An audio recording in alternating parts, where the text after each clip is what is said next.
Hadis yang keempat daripada Abu Hurairah radhiyallahu anhu, beliau berkata Rasulullah sallallahu alaihi wasallam bersabda, sesungguhnya Allah akan berfirman pada hari kiamat, wahai anak Adam, aku sakit namun engkau tidak menziarahiku. Kata Nabi, kata Allah Subhanahu wa taala dalam hadis ini, katakan tuan-tuan, bahwa satu hari nanti Allah akan bangkitkan manusia.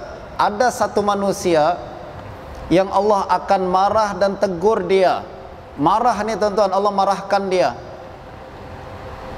Allah katakan, wahai anak Adam. Dalam hadis ini disebut wahai anak Adam.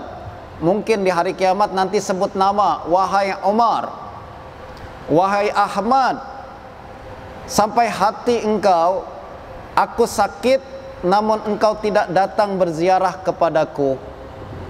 Kita pun pening kepala, kita cakap, cemana Tuhan boleh sakit?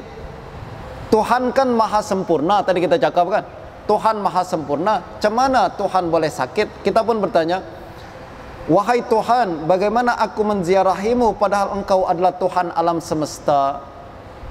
Allah berfirman, tidakkah engkau mengetahui bahwa seorang hambaku si fulan sakit namun engkau tidak menziarahinya? Engkau tak faham bahasa ke? Bukan aku yang sakit, akan tapi hambaku yang sakit. Kalau engkau kalau engkau mengabaikan dia, seolah engkau mengabaikan aku. Kalau engkau membantu dia, seolah engkau membantu aku. Tengok nih tuan-tuan, jangan sampai kita orang yang macam ni. Jangan sampai kita orang yang ditegur oleh Allah dan dimarahkan oleh Allah di hari kiamat nih. Kita ingat ibadah kita ni setakat solat, puasa, zakat, haji, umrah, gitu kan? Tapi sebenarnya adalah ibadah lebih daripada tu. Salah satu ibadah yang paling Allah suka adalah kita menjaga hubungan dengan manusia, membantu orang yang kesusahan, dan kita punya perasaan peka dengan orang yang memerlukan. Kita punya sensitivity, kita sensitif dengan orang susah. Sebab agama yang baik adalah tuan-tuan, agama yang betul sempurna di hati kita adalah kita tak boleh tengok orang susah. Kalau kita rajin ibadah tapi tengok orang susah macam begitu saja, tengok orang susah macam tak ada perasaan nak bantu sikit pun, tak peduli sedikit pun, maknanya kita tak betul beragama ni. Ara'aital ladzi yukadzibu biddin fadzalikal ladzi yad'ul yatim. Tahukah engkau siapa yang mendustakan agama? Itulah orang yang suka mengherdik anak yatim. Anak yatim orang susah tuan-tuan. Dia minta bantuan, kita hadik, padahal kita pakai serban, pakai jubah, rajin solat berjamaah, rajin pergi haji, umrah dan lain sebagainya. Kata Allah, mendustakan agama. Ini yang Allah tegur kita nanti. Jangan sampai kita yang ditegur dalam di akhirat nanti. Lalu Allah Subhanahu wa taala berkata, tidakkah engkau ketahui bahwa sekiranya engkau menziarahinya, niscaya engkau akan mendapatiku di sisinya. Tengok tuh tuan-tuan. Kita peduli kepada orang sakit, maknanya kita peduli kepada Allah Subhanahu wa taala. Tidak peduli kepada orang yang susah, seolah kita mengabaikan Allah Subhanahu wa taala, nanti Allah akan tegur kita. Wahai anak Adam, ada lagi manusia yang lain Allah bangkitkan. Lalu Allah berkata, wahai anak Adam, aku meminta makan daripadamu, namun engkau tidak memberiku makan. Sampai hati engkau, aku lapar, minta makan, engkau tak bagi. Manusia itu berkata, bagaimana aku memberimu makanan padahal engkau adalah Tuhan semesta alam? Bila masa Allah lapar, bila masa Allah minta, bila masa saya reject? Kata Allah Subhanahu wa taala, tidakkah engkau mengetahui bahwa seorang hambaku si fulan meminta makanan kepadamu namun engkau tidak memberinya makan? Tidakkah engkau ketahui bahwa sekiranya engkau memberinya makanan, niscaya engkau akan mendapati balasannya di sisiku? Orang susah, orang lapar, kita ignore, maknanya kita ignore Tuhan. Dan kalau kita perhatikan, kita bantu dia, maknanya kita telah melakukan satu kebaikan yang akan Allah hargai nanti di akhirat. Wahai anak Adam, aku meminta minum kepadamu, namun engkau tidak memberiku minum. Manusia berkata, bagaimana aku memberimu minum padahal engkau adalah Tuhan semesta alam? Allah berfirman, tidakkah engkau mengetahui bahwa seorang hambaku si fulan meminta minum kepadamu, namun engkau tidak memberinya?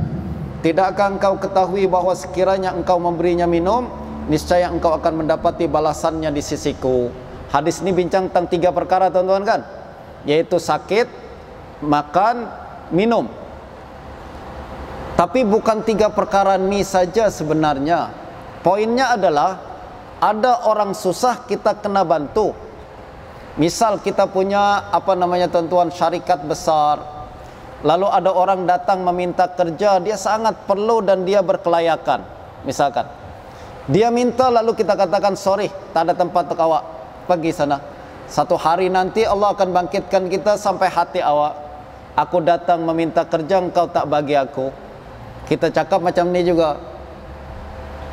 Bila masa Allah meminta kerja, kata Allah, ada hambaku memerlukan tapi engkau tak memberinya kerja. Misalkan tuan-tuan, ada juga orang akan ditegur sampai hati engkau, ada seorang anak hambaku 3 hari tak minum susu, budak kecil ni tak mampu, ibu bapa dia tak mampu beli susu untuk dia. Engkau tahu, engkau ignore saja. Allah akan tegur kita tuan-tuan, orang-orang yang susah yang ada di hadapan kita. Nah, pada masa yang sama, hadis ini menganjurkan kita untuk membantu orang seperti ini. Dan bergembiralah apabila kita mampu untuk membantu ramai orang. Semakin orang datang meminta hajat kepada kita, kita boleh bantu dia, semakin tinggi derajat kita di sisi Allah Subhanahu wa taala. Kata Imam Al-Ghazali, apabila Imam Ghazali berbincang tentang nama Allah Subhanahu wa taala, yaitu Ar-Razzaq. Sifat Allah adalah memberi rizki kan tuan-tuan. Dalam Asmaul Husna Ar-Razzaq, kata Imam Al-Ghazali, wa idza ahabballahu 'abdan aksara hawaijil khalqi ilaih. Apabila Allah Subhanahu wa taala cinta kepada seorang hamba, Allah akan buat semua makhluk Allah meminta kepada hamba ni, seolah-olah dia menjadi wakil Allah sebagai Ar-Razzaq. Apabila seorang hamba dicintai oleh Allah Subhanahu wa taala, Allah akan buat ramai makhluk datang meminta kepada dia, dan dia boleh bantu orang macam ni. Justru salah satu sifat seorang mukmin yang mesti kita galakkan tuan-tuan adalah membuka banyak peluang pekerjaan. Betul tak? Kita nak buat syarikat ni bukan nak memperkaya diri, bukan. Apa dia? Saya nak bantu orang. Orang bekerja sama saya, dia punya 1 keluarga, 2 keluarga, punya isteri, anak-anak, dia boleh dapat rizki menerusi kita. Maknanya kata Imam Ghazali, kita salah seorang orang yang dicintai oleh Allah Subhanahu wa taala. Galakkan tuan-tuan, kalau punya tuan-tuan peluang, kemampuan untuk buat macam ni, buka peluang pekerjaan, membantu orang yang memerlukan, cari kerja dan lain sebagainya, adalah sangat-sangat digalakkan. Bukan sekali lagi nak jadi orang kaya. Alhamdulillah, insyaAllah niat kita baik, Allah pun bagi kan tuan-tuan. Akan tapi niat paling penting adalah saya nak bantu orang. Saya nak jadi macam Imam Ghazali cakap, kalau Allah suka seorang hamba, Allah akan buat hajat manusia datang kepada dia, dan dia pun bantu orang tersebut. Nah, termasuk juga kita bekerja dalam institusi yang memberikan, salurkan bantuan kepada orang-orang susah itu kan. Kita misalkan buat sukarelawan, bantu orang-orang yang susah. Nah, orang susah datang kepada kita, ini termasuk ucapan Imam Ghazali. Allah suka seorang hamba, Allah akan buat ramai hamba manusia datang kepada dia, meminta hajat, dan dia bantu mereka. Hadis yang kelima.